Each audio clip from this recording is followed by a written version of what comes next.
Good afternoon, everyone, and welcome to the Grebner Show. This is Scott Kerker, along with Metamore head coach Jared Grebner. Coach, Saturday afternoon playoffs in late October at Malone Field. You just don't get any better. No, with the community support that we have, with everything on the line in the playoffs, you just never know if it's your last game or not.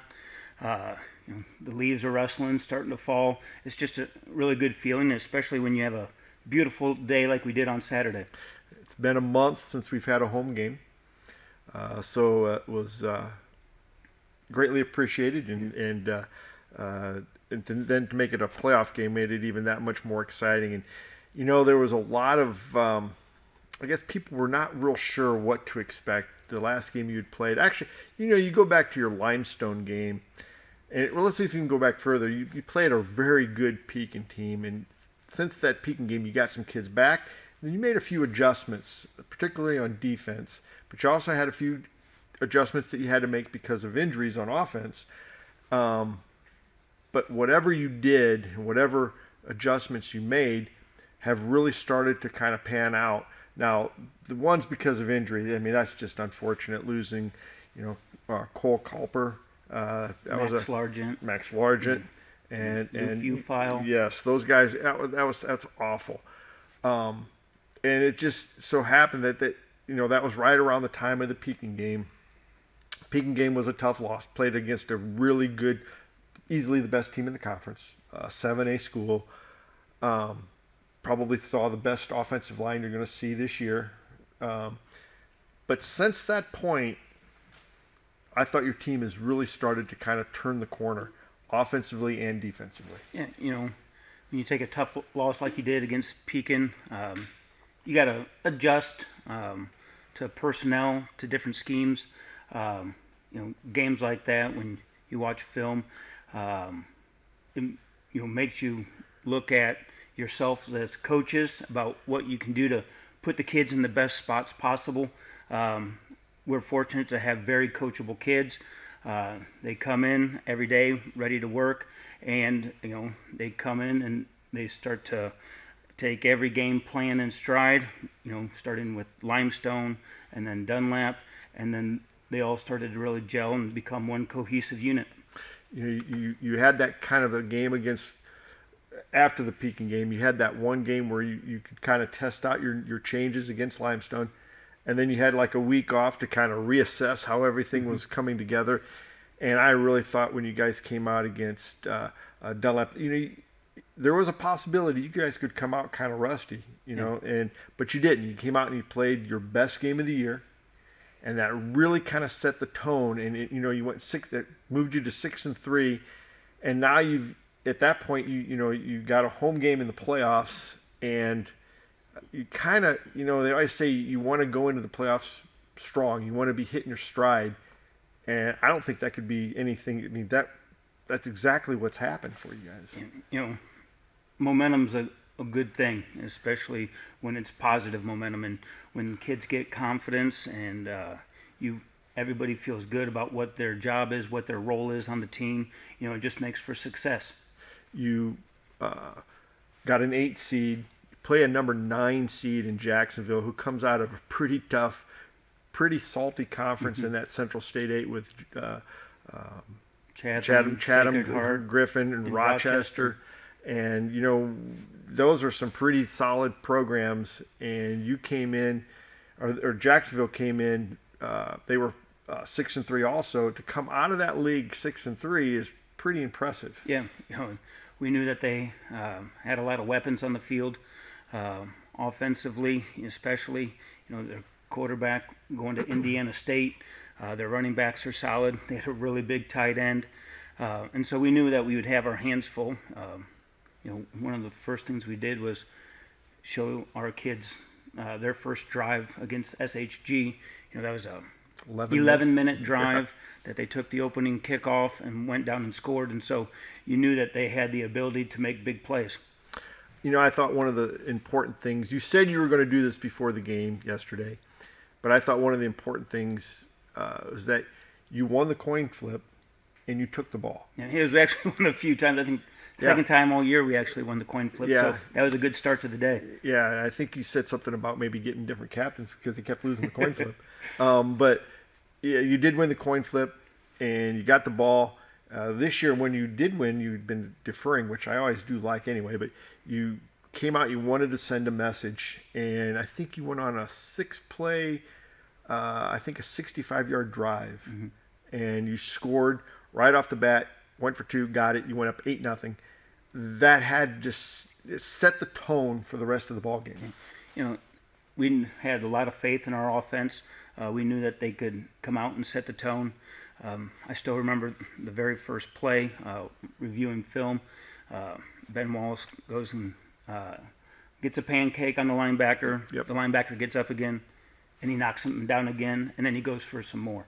And so, Ben, as a senior leader, 3-year starter, he said, hey, I'm going to help set the tone, and everybody kind of followed, and we were able to get a big shot over top to Kendrick in the end zone for the first score. And when you can do that right off the bat, it gives the kids a lot of confidence. Kendrick Shaffrin has got, I think, 4 catches and 3 touchdowns, doesn't he? He's a big target out there. You can put the ball up high and let him go get it. Yeah, and he is 6'4", so yeah, and he's got a little bit of that basketball background, so he knows what it's like to kind of get his position. But anyway, yeah, and then you held them for it was a 3-and-out. You got the ball back again, and this time I think you went 82 yards in 8 plays and scored. And I thought that right there, looking back on it, that kind of set the tone, and that might have been the ball game. Yeah, one thing that we always preach, especially you get that game taken away in the East Peoria game, is that you can't take any games for granted. And I think that really hit home with the kids. That hey, you're never guaranteed anything, and we always just want to make sure that we put our best foot forward every play. Just give your best effort and see what happens. They were able to score. You knew they were going to score. They were good enough. They had enough good athletes. You knew at some point they were probably going to get some big chunks and get a score. Hard to shut a good offensive team down with good athletes and a good coach. Yeah, he's been doing it a long time in Jacksonville. He knows how to make adjustments and make proper adjustments to try and exploit things that we're doing defensively. And so we knew that we had our hands full. They had, like I said, a lot of weapons on the outside and at the running back position. And then their quarterback was tough to bring down. So we knew that they would get some yardage, but we just have to stay the course and keep working every day. The one that I think all the kids would like to have back and the coaches would like to have back as well is the one right before half. Right. And so we knew coming out of halftime that, hey, defense, you're up again. It's time to redeem yourself, and the kids stepped up. Yeah, you scored with about 50 seconds to go in the game, 57 seconds, I think, to be exact. You scored, and you thought that would be the end of the half. But give Jacksonville some credit. They came out and kind of nickel-dimed their way down the field and scored with about 11 seconds to go in the half. And I thought possibly they would gain the momentum going into the halftime locker room. But you kind of made sure that they didn't. When you came out the second half, they got the ball to start the second half, and you held them to a 3-and-out. And that kind of sets the tone again that, hey, any momentum you took going into the locker room, that's done, that's over with. We always kind of preach next play. You can't do anything about what's happened in the past. You can learn from it, but it's over. You can't change anything. So next play, just focus on the new down, and let's get after it again. I thought when you guys held them for the 3-and-out, I thought that kind of set the tone for might possibly be one of the best quarters in Metamora playoff history. I can't remember there being a better 12-minute quarter or 12-minute span. We talked about it the week before. The first or the last 4 minutes of the first half and the first 4 minutes of the second half, how important that was. Well, those last 4 minutes of the first half, they played you pretty even. But they didn't in the second half, in those first 4 minutes of the third quarter. After we get the 3-and-out to start that third quarter, our offense was able to go down and score. and then it just seemed like it was Tyler Cassip time after that. Yeah, then Tyler Cassip took over. Yeah, he got an interception.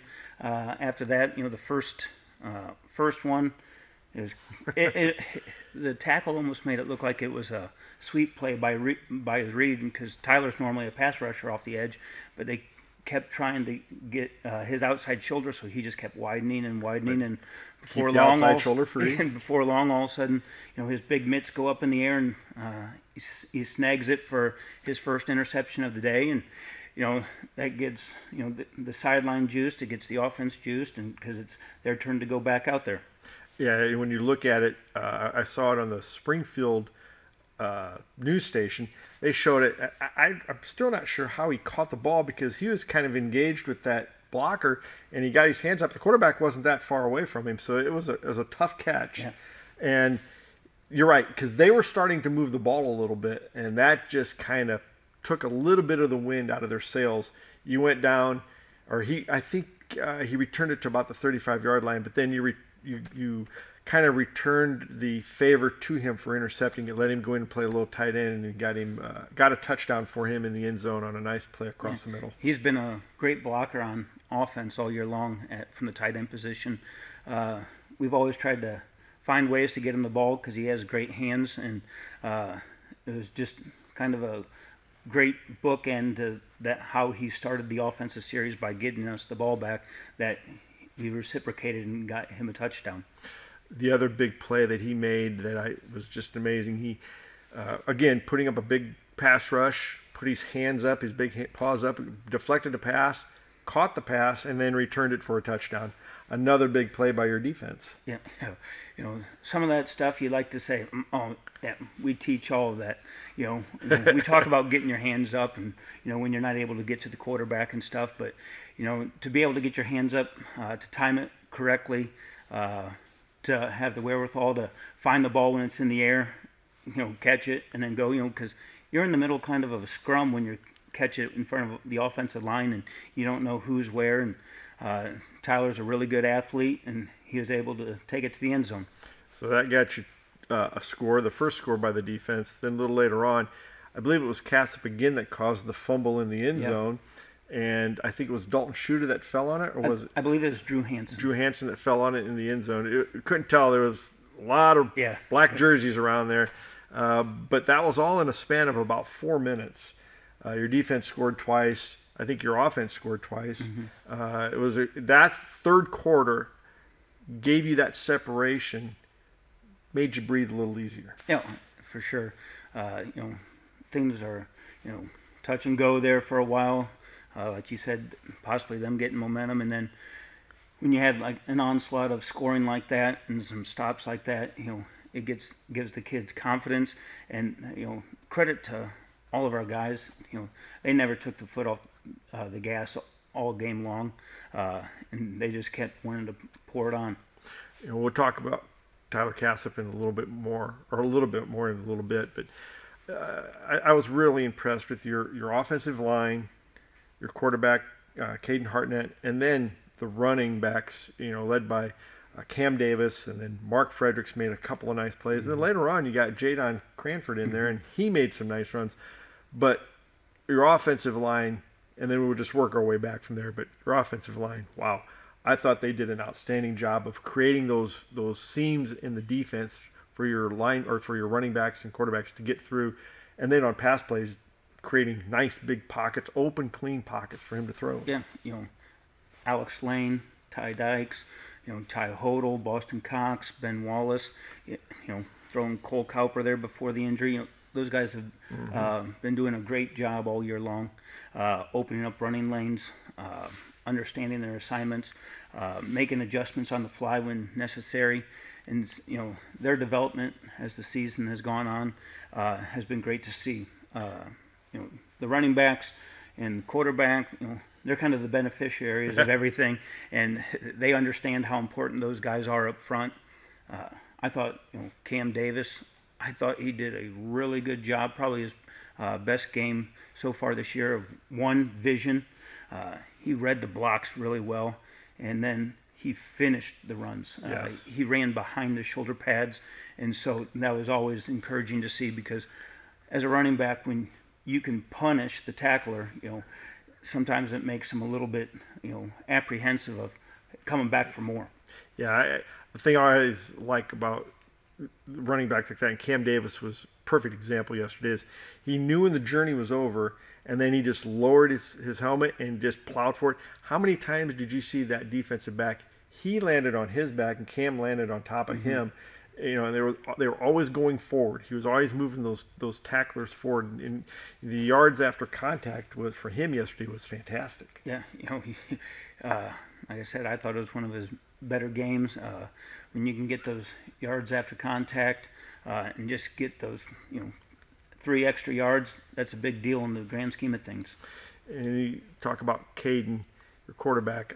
I thought he had just another. Had it not been for Mr. Cassip having such a great game, I mean, gosh, Caden Hartnett had a phenomenal game yesterday, and he may have set a record. And I'm not sure, but yesterday he accounted for 7 touchdowns. He had 3 rushing and 4 passing. Yeah, I don't know how often we have 4 passing touchdowns in a game, but it's not that often.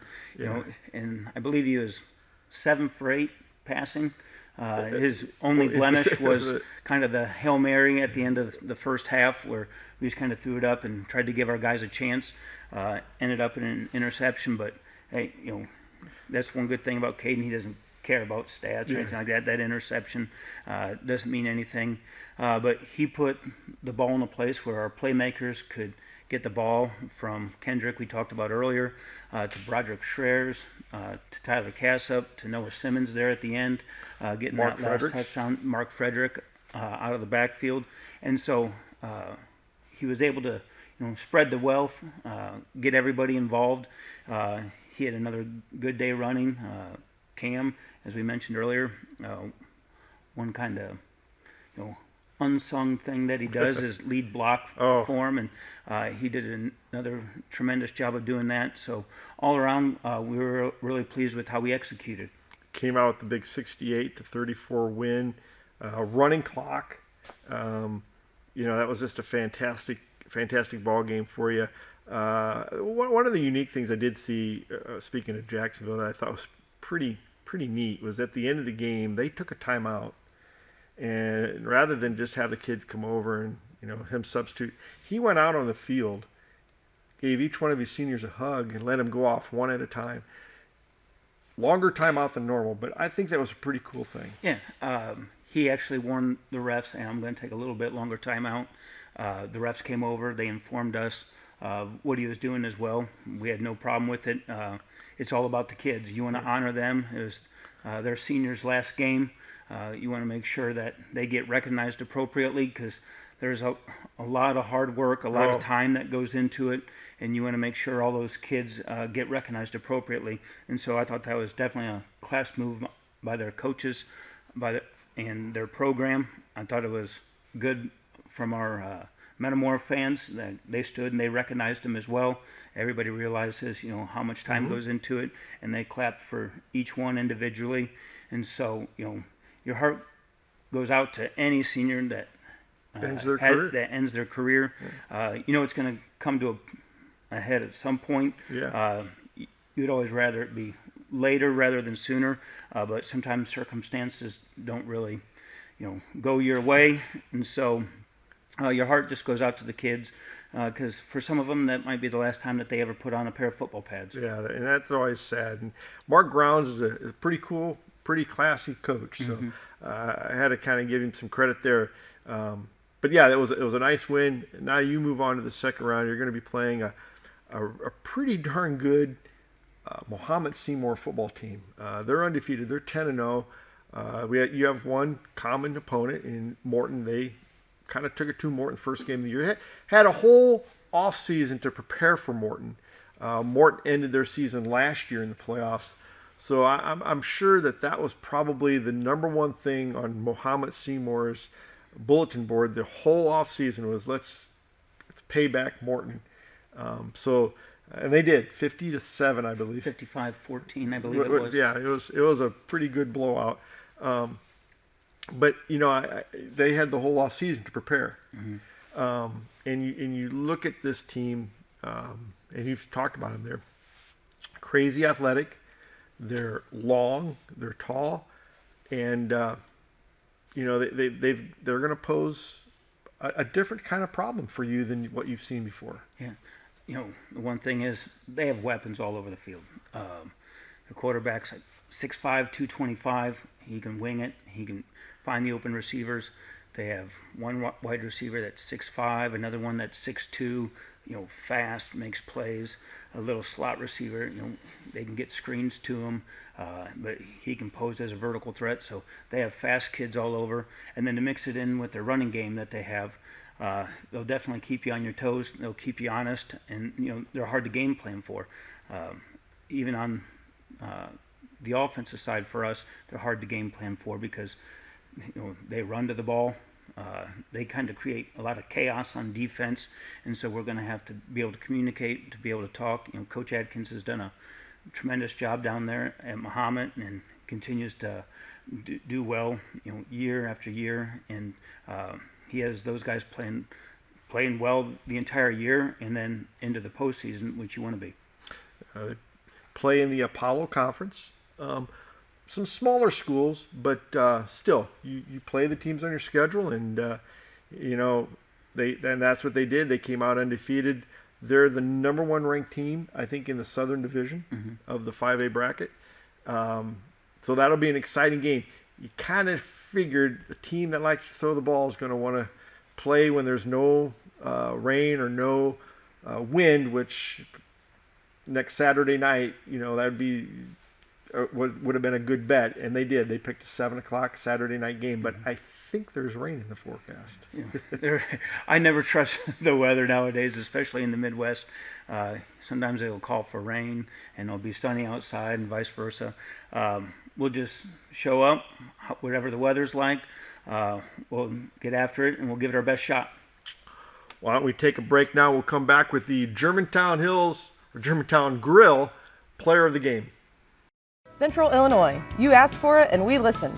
Germantown Grill is growing, adding more dining space and a private gaming area featuring games powered by Gold Rush, the gold standard in video gaming. The game's on at Germantown Grill off Route 116. Welcome back to the Jared Grebner Show, Coach. Yesterday you could have had probably 3 or 4 guys, and maybe you could have even nominated your offensive line and maybe even your defense for player of the game. But the one guy that just stood out, because I think he had probably 9 tackles. I don't know how many for losses. He broke up a pass. He had 2 interceptions, a touchdown reception. But Tyler Kassep just had an unbelievable game yesterday. Yeah, you can't say enough about Tyler. Tyler doesn't say a whole lot at practice.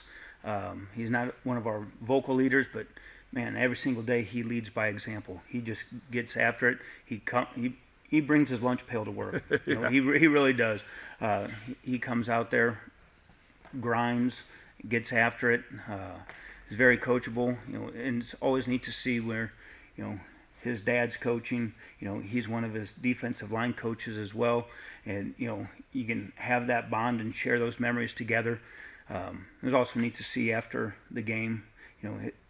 A lot of his family was there. Both his brothers were there to watch, and they all came through the program as well. So it's nice to see that it's a family affair, and that Tyler's carrying on that tradition.